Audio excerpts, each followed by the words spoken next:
Peace be upon you all. The MENA region is the youngest in the world, whereby 75% of the inhabitants are below 30 years old of age.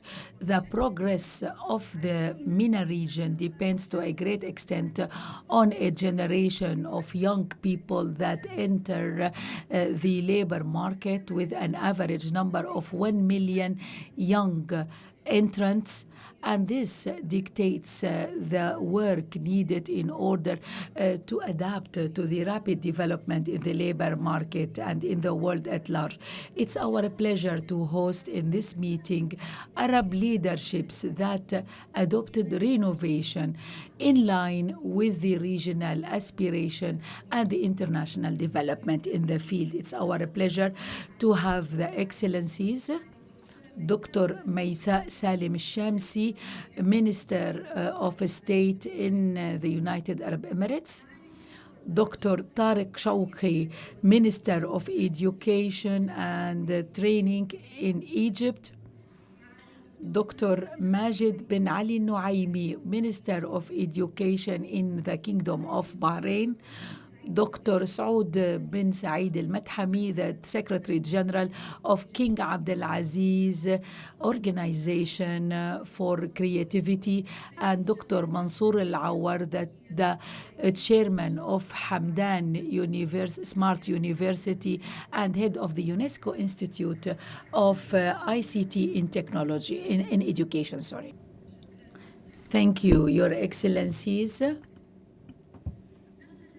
We start our discussion from the United Arab Emirates. Her Excellency Dr. Meitha Salim Al-Shamsi.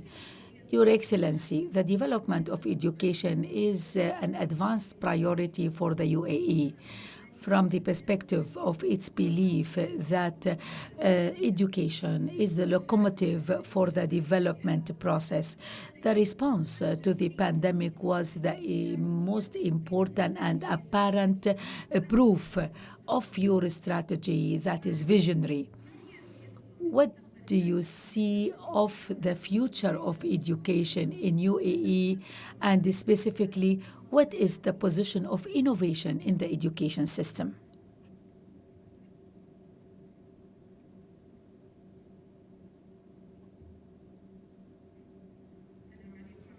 Assalamu alaikum. Good afternoon, everybody. It gives me a great honor to be here with you in this summit that sheds light on an important topic, which is innovation and education. You all know that education is the key for better development and for better future. Since the beginning of civilizations in the West or in the East, in the North or in the South, education has always been the basis for every human civilization. The question is about the future of education in Emirates. In the past 2 years, where we have had the pandemic, we found that Emirates started the future of education for the coming 50 years from the realities of this pandemic. We started preparing in a complete different approach to have a new definition of education. Education is not teaching, it is learning, how the child learns what they want to learn. In the past, we focused on the teaching and identifying the curricula to be given to our students. But today, as we prepare for the coming 50 years or the future of education in Emirates, we have a completely different approach. It is an education process whereby the learner is the center of the process. Starting 2008, the UAE shifted the curriculum to become electronics. Every student has an iPad or a laptop to make use of the new technology and to learn through these instruments. However, the Ministry of Education in Emirates and the UAE in general wants this process to be learner-focused, learner-centered.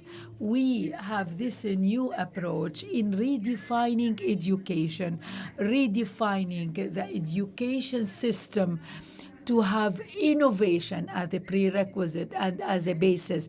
We cannot consider education in isolation from innovation because we do not want regular graduates.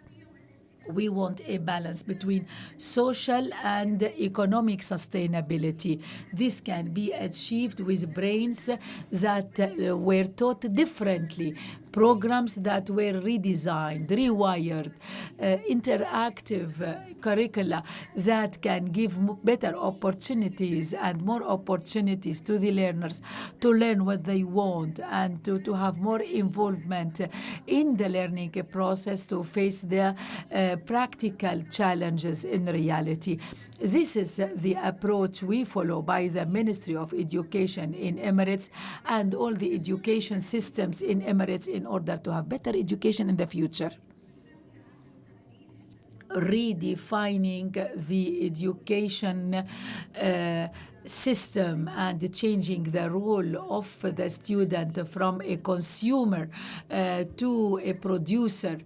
Your Excellency, we have several issues related to education in Emirates, specifically innovation. What are the steps taken in order to produce a conducive environment for innovation and to be in line with the market needs? This is a very important question, and I can start from the objectives of the United Nations Agenda 2030, of the importance of education. Also, the SDGs, especially goal number 8, to have high-level education that faces the challenges. We can identify innovation as a priority in any education system, and in order to achieve that, we need to prepare the education system focusing on innovation, which is the basis for all educational elements. First, support at home. Support the parents to have a knowledge of the importance of interactive learning that can achieve the SDGs and achieve the country's objectives. The parents should be supportive. The family should support the learners in highlighting the capabilities of their children so they can facilitate for them the education that is based on analysis, on practice, on giving the learner the different options in order to identify what he wants and what he can excel in. In order to excel, we need two things. First of all, freedom. The students should have the freedom to decide what they need and to develop solutions for their problems. Second, they have the encouragement, the incentives to learn that they have a support in the family. And these are quite important issues. The employee, if he doesn't have freedom to do what he really likes, he would not achieve any creativity. The innovation is quite important. Unless we really work in order to have innovators, we need to redevelop the school. We need to have a school that gives due attention to innovation and to build its approach based on innovation and to attract teachers based on innovation. And it should really develop the innovation approach. It is a complete system of human resources, technical capabilities, and human capabilities, because the human can make what is impossible, building the Eiffel Tower or building the pyramids in Egypt. These are creative engineers. We need to enrich the knowledge of our learners through interactive learning, technological learning, remote learning, in-depth learning that can add to the learners the passion of knowledge and science and analysis of issues in order to have real results. We should learn through practice, through the projects, through reevaluating the education programs we have, whether they are on tablets or in books. We need to have this passion. We need to increase the students' wish and love of learning and reading, because this can create the creative mind. The innovation system is an integrated one. We need to cooperate and to have education system, our definition of education, our capabilities, the family support, everything, the interaction between the students and the parents. I don't mean that you have a tablet as a learner. There should be communication, there should be interaction, because this communication and interaction can build skills of innovation as well.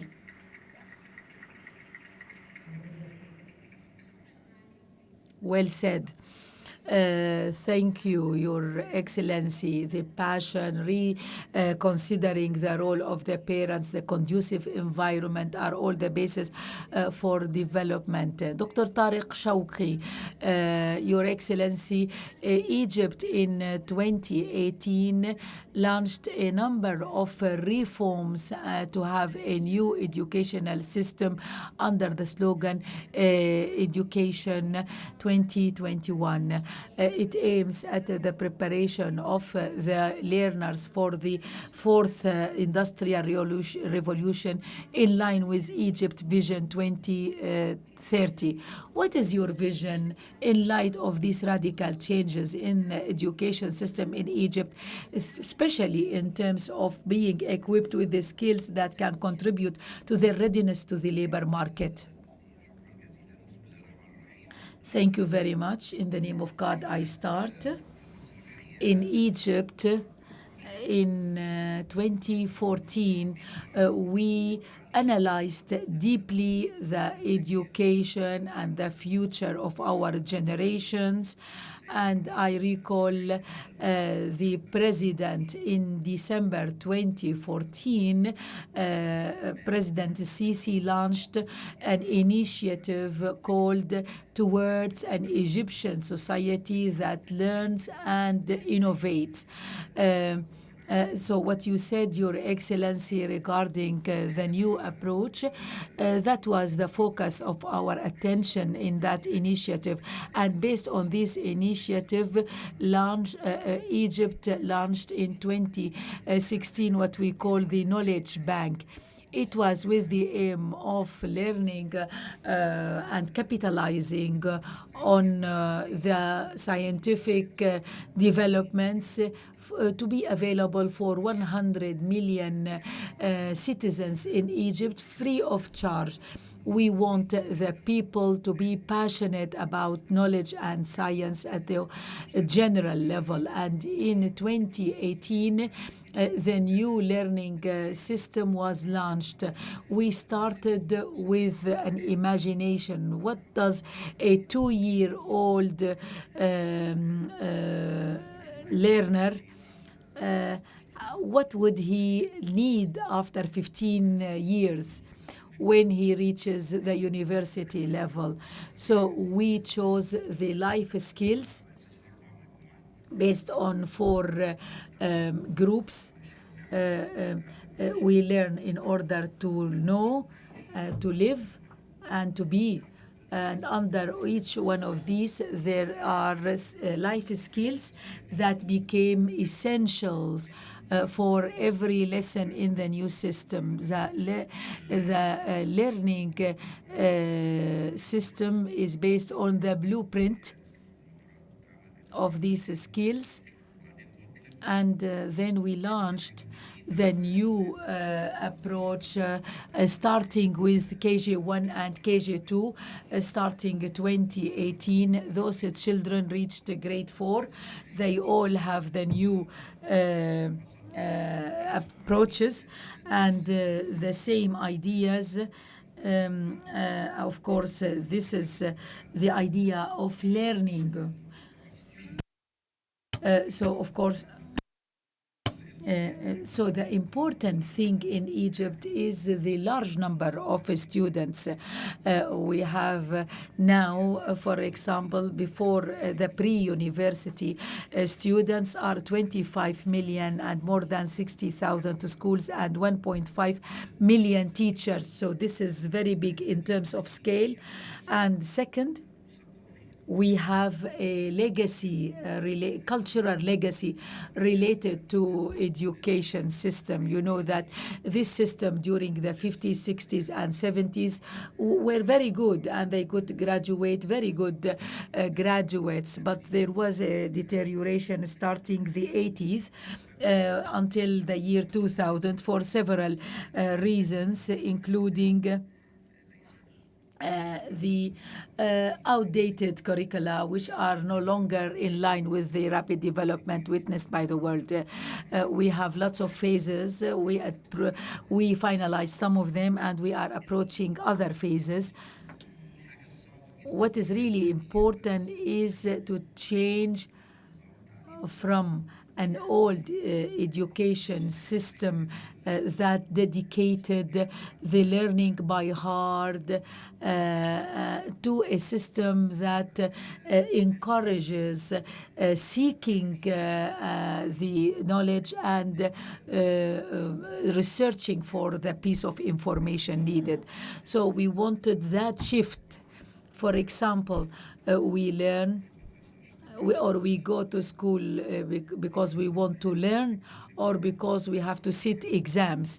The idea of examination, it became an ultimate goal in itself. So we wanted to introduce a shift, and it wasn't an easy task. Actually, the parents measure the success of their children by how many marks they could have in order to enter the university.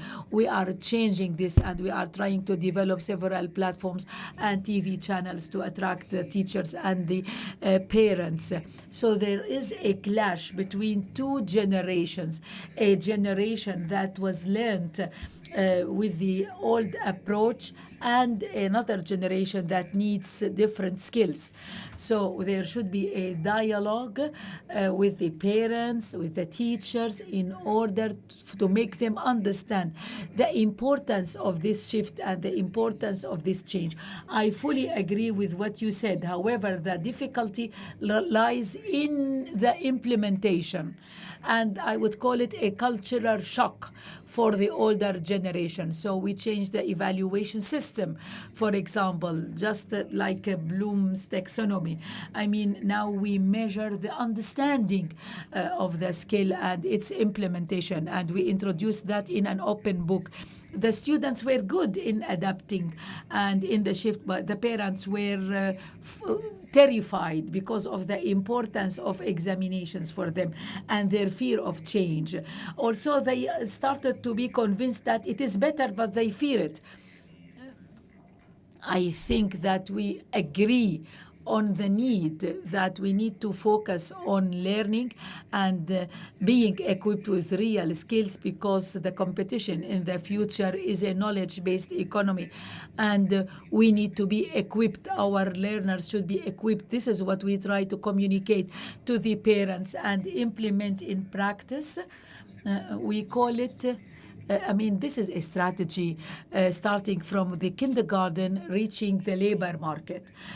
We will take the child from the kindergarten through the education through the general education or technical and vocational education, to base all that on innovation and creativity. This is the only way as we see it. Thank you. Thank you, Your Excellency.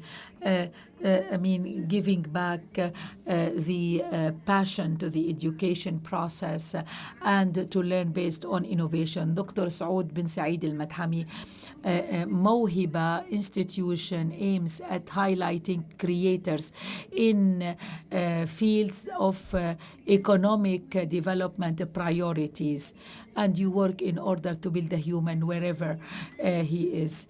What is the status of innovative people in the development of the human capital, and what's the importance of having an integrated system to take care of these talents? The talented people are in the core of the capital, of the human capital. They create opportunities. They do not seek opportunities, but they create opportunities for a generation. They produce the instruments rather than consuming the technology. We always hear about the innovative skills. Let's contemplate what are these skills. Unless we know what are those skills, these are some that are studied and some are practiced, and some social skills, of course. So when we diagnose innovation, we should attend to what are the requirements, what are the prerequisites in order to ensure that this is going to be creative. We go back to the mental flexibility and resilience, openness. Yesterday we heard one of the ministers talking about courage and encouragement. We need to diagnose all these innovations and these skills and see can they be equipped through teaching them or through practicing them. I think, and I'm very much in favor of revisiting all our approaches, teaching mathematics, for example. This is the seed for creativity. Of course, we have a different future in the post-corona time compared to the pre-corona time. As mentioned by one of the colleagues yesterday, education doesn't stop no matter what sort of pandemics we have. We should make sure that education continues and continues for the future. And we always say that those who are talented are our best option, and investing in them is no longer is not something for the elite, nor something that is a luxury. No, of course, this is in the core of the development of society. The skills for the coming 10 years, 60% of them are not discovered yet, nor learned, nor taught yet. So we need to have a radical change, as mentioned by Her Excellency the Minister. It's not teaching, it's learning.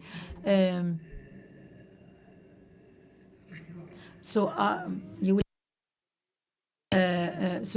to develop the care of the talented people should be in the core of what we do with the learners, because the future will focus on the imagination, on the creativity, on virtual, on blockchain technology and others. So innovation is a way of life and not something for the elite, especially the life of the talented people. Thank you, Your Excellency. The pandemic was an accelerator. It was a challenge for us to accelerate our progress towards the future and shift to these skills instead of staying as we were. Education in Bahrain has witnessed a quantum leap, and it has great innovations in the EdTech. But there are still challenges that face the educational and developmental journey. What are your strategic priorities that should be focused on in order to empower the educational institutions to utilize innovation and add to the education system?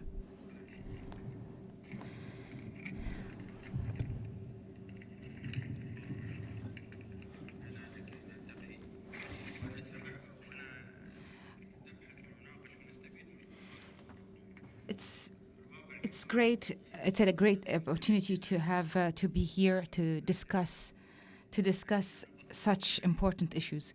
And if we start discussing it in depth, we will not finish until the evening. If we talk about education in Bahrain, chronologically speaking, it's been a very long time since the first institution was issued in 1919. And the first girls' school was 1928. And the first universities were in the 30s. The reason why I'm mentioning these dates is because it has certain consequences. I'll start from your question. During these years, there were great efforts exerted in order to implement and develop. And the greatest changes were in 2005, when His Majesty the King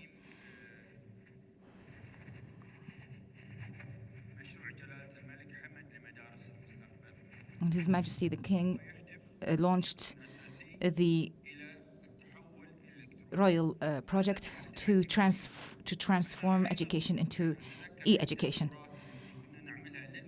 Even the courses that have been implemented in schools were for the leadership in a certain section and the educators in another, in order to have to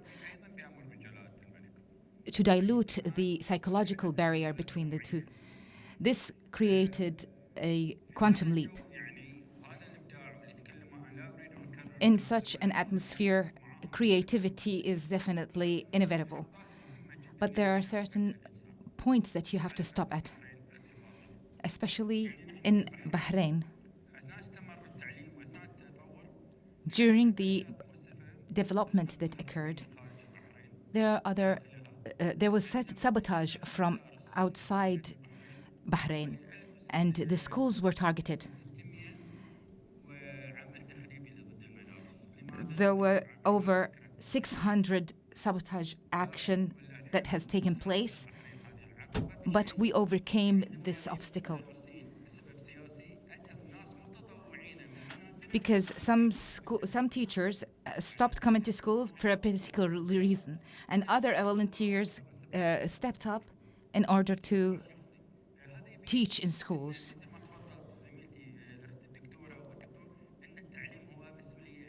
Education is a responsibility that starts from the family. And now we are in a new phase. The human being is a catalyst for creativity. And we started a new project, which is a school that enhances the citizenship in human beings in order to promote equality and respecting one another and respecting diversity. And this closes the gap from a societal viewpoint.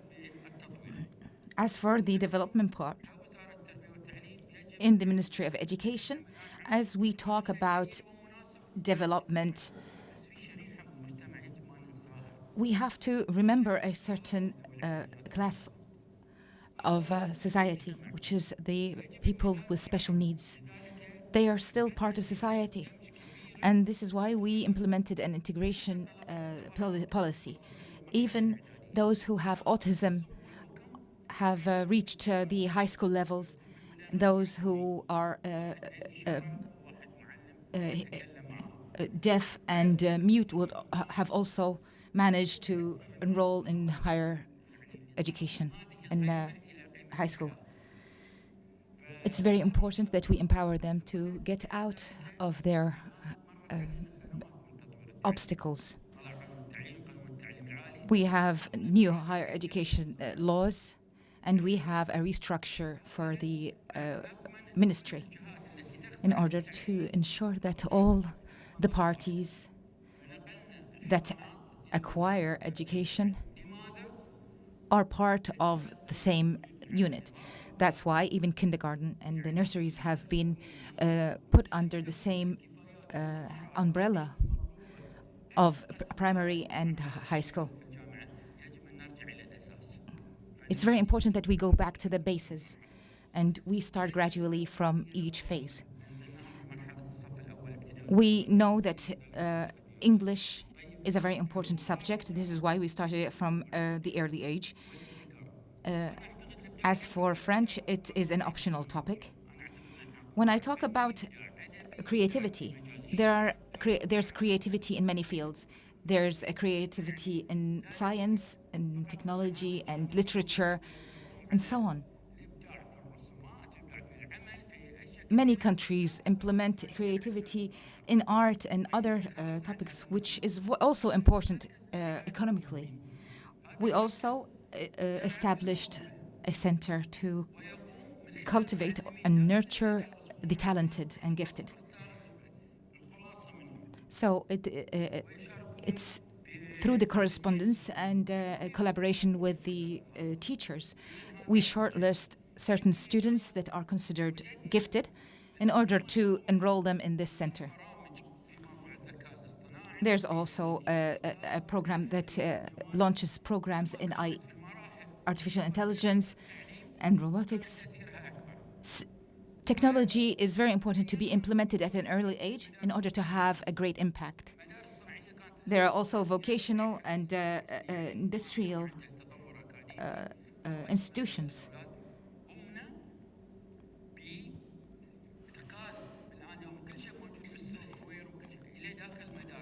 We managed to launch these programs electronically in the schools. Things related to medical equipment, passwords and coding. And there are competitions that have been launched and many have been awarded great prizes.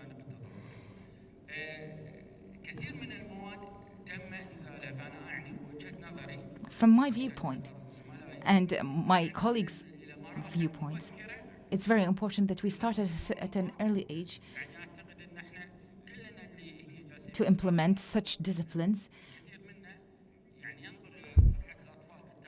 Because if we look at how fast children learn how to use the technology and smartphones, we shouldn't look at them like they are the ones that need to be, they need to be taught, because they learn very fast. There are also four disciplines that have to be taught.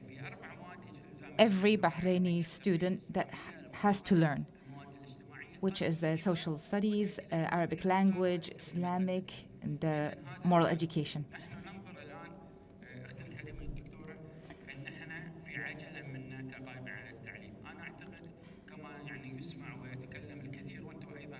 Similar to what has been said already. And you might agree or disagree on certain topics. The industrial revolutions took time to take place, and there's a big gap between each and every industrial revolution. The fifth revolution is based on technology and creativity, but still you should not forget the human mind. The human brain is very important. It is at the core of everything. This is why we should take it as a chain that starts from an early age. And also, it's very important that we keep an eye on the work market.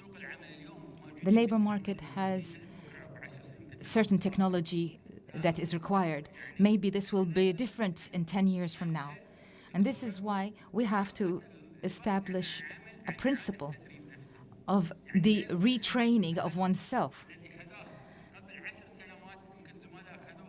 Everyone should update their knowledge and should enhance the knowledge that they have acquired. Thank you very much. شكرا معاليك الإنسان كمحرك. Thank you very much, Your Excellency. Of course, we should not forget about the human brain. Dr. Mansour Al-Awar, the pandemic brought with it unprecedented challenges. However, some of the positive aspects is the highlighting of the importance of digital transformation. Hamdan Smart University is an example of using the digital transformation as an approach. What is your idea of the role of innovation in the higher education faculties, and what is the role of the international organizations as well in supporting innovation and creativity? Can you hear me? I would like in the outset to mention that I'm honored to be part of this discussion together with Their Excellencies, the Ministers of Education. I would like, before talking about technology, and I think our colleagues talked about it, I would like to say, what do we need for the future? Specifically for the Middle East and North African region, the MENA. Our slogan for the coming phase, as mentioned by Their Excellencies, the ministers, almost all of them, and the Director General of the Arab Education Bureau for the GCC countries. We talk about education not in 2030 and 2050. We need learning for skills, learning for skills to be there in the coming years. I would like to tell you what's my viewpoint. Skills are of two types: general skills. We should all make sure that the graduates have them. And I talk today as a rector, as a president of a university. The capability to research and to work within a research team, and the curiosity and the endeavor to research. There are other skills that we lack. I think these are the specialized skills. We at the higher education institutions, we focus on the specialized knowledge. And this is why assessment, we assess the knowledge. But when we come to the excelling the specialization, we don't see, and there are challenges maybe, but the specialized skills is what we need, and that's the specialized knowledge. Many think that the specialized skills are there in medicine and in engineering. No, I mean, there are other faculties: law, literature, trade, commerce, management. Where is the specialized skills in these fields?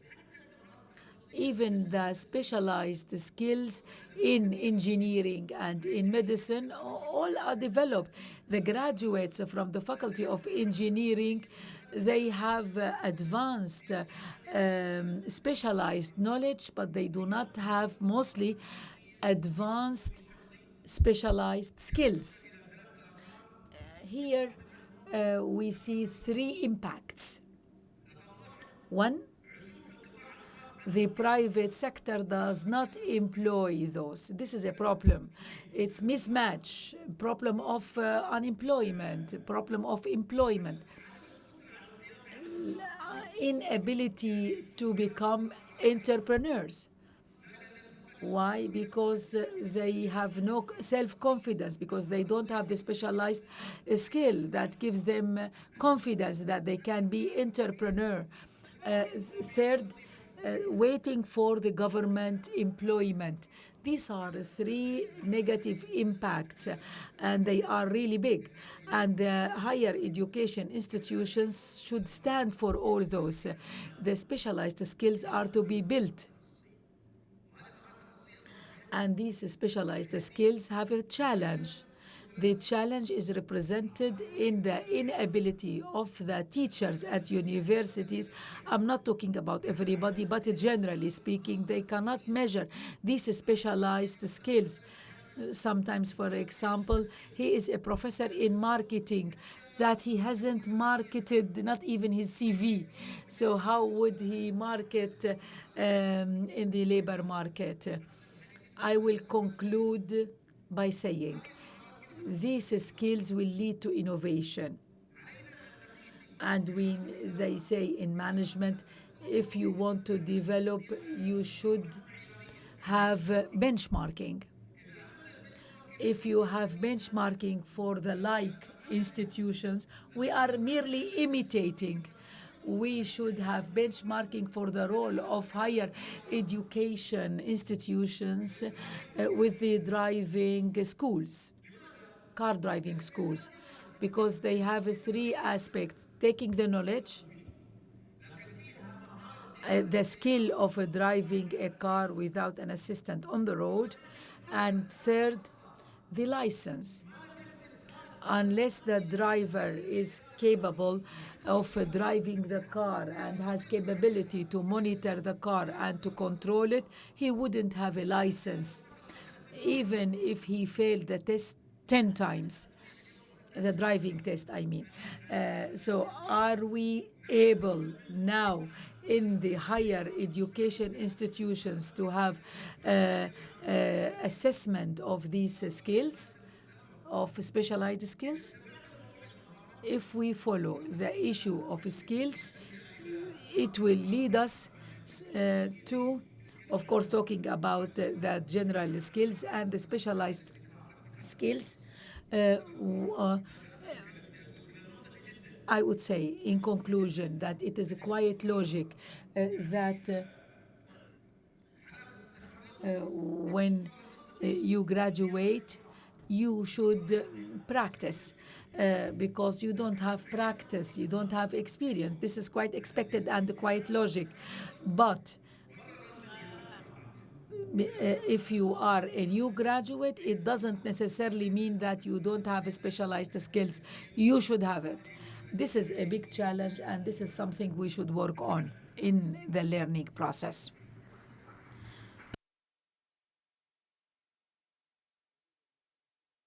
I would like to stress what been mentioned by my colleague. For the past 2 days, we've been talking about what is needed in the future, but we should not overlook the important role of the teacher. The teacher has an important role. Let me give you a very quick example. I asked the moderator to give me 1 minute. We had in the Faculty of Education a 3-week practice. Now we started having graduates and teach them the Ministry of, at the Faculty of Education to have experience. So we should not, to be trained as a teacher. The teacher training is the basis. The teacher is a very important element in the learning process. Building capacities is quite important. Thank you. Thank you for giving me the opportunity. Dear participants, we listen to important interventions that shed light on the axes that represent the core of the education process in the MENA region. Despite the different experiences shared, one of the important conclusions of this session is the need to work in order to have a generation that is capable of being innovative and creating opportunities for the region. Excellencies, thank you for being with us. Dear participants, thank you for attending this session, and we do hope that you will participate in other sessions of Rewired Summit. Thank you.